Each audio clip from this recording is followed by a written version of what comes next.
क्या आपने कभी ये महसूस किया है कि जो इंसान पहले आपको घंटों बात करता था, आज वही आपके मैसेज को इग्नोर कर देता है? आप ऑनलाइन देखते हो, वो एक्टिव है, लेकिन रिप्लाई नहीं आता। और उस मोमेंट पर दिल में एक अजीब सी बेचैनी होती है। आप सोचते हो, मैंने ऐसा क्या कर दिया?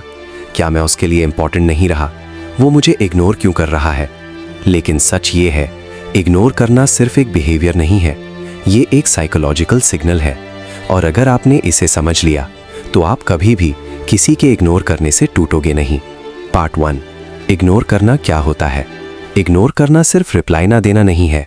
इग्नोर करना मतलब है किसी को प्रायोरिटी ना देना, उसकी प्रेजेंस को अवॉइड करना, इमोशनल डिस्टेंस बनाना।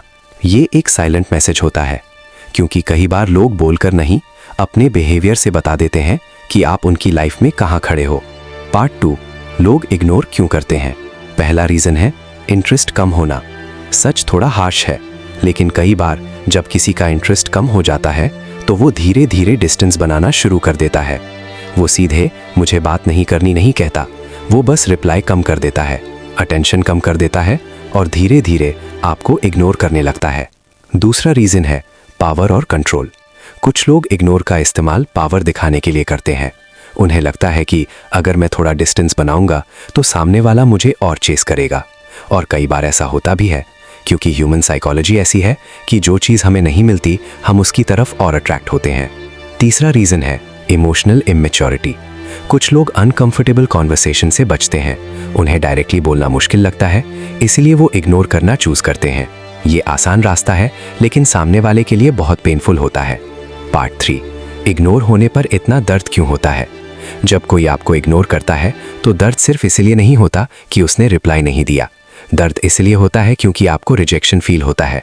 आपको लगता है कि आप इंपॉर्टेंट नहीं हो, और ये फीलिंग हमारे ब्रेन को डीपली अफेक्ट करती है।